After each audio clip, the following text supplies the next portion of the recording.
बिस्मिल्लाहिर्रहमानिर्रहीम। अस्सलाम वालेकुम दोस्तों, हमारे इस चैनल में आप सबका खुश आमदीद। पाकिस्तान व मुकाबला जनूबी अफ्रीका का 5वां और फैसला कौन ओडीआई आज हो रहा है और इस मैच में पाकिस्तान की क़यादत शोएब मलिक कर रहे हैं, जो कि पाकिस्तान के लिए एक अच्छे कप्तान साबित हो रहे हैं। साउथ अफ्रीका ने टॉस जीतकर पाकिस्तान को पहले बैटिंग करने की दावत दी। पाकिस्तान के पहले ओपनर्स आए फखर जमान और इमामुल हक। इमामुल हक जो कि बाकी मैचों में अच्छे रन बनाते रहे, इस मैच में इमामुल हक का बैटिंग का स्टाइल फिसल गया और वो आउट हो गए 8 रन बनाकर ही। इसके बाद इमामुल हक का मजाक उड़ाना शुरू हुआ फिर पूरे सोशल मीडिया पर। फिर फखर जमान ने, पाकिस्तान की शान फखर पाकिस्तान फखर जमान ने एक अच्छी बारी खेलते हुए 70 रन बनाए।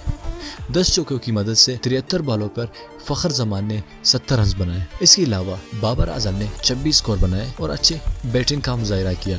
बदकिस्मती से वो जल्दी आउट हुए, लेकिन उसके शॉट से लग रहा था कि वो ज़्यादा टिकने वाले हैं, लेकिन बदकिस्मती से वो जल्दी आउट हो गए। तो दोस्तों, इस वीडियो में आप हमें कमेंट करके नीचे बताइए कि क्या इमामुल हक को और टीम में होना चाहिए या नहीं, या इमामुल हक की जगह शर्जील खान या किसी और खिलाड़ी को टीम में लाना चाहिए या नहीं।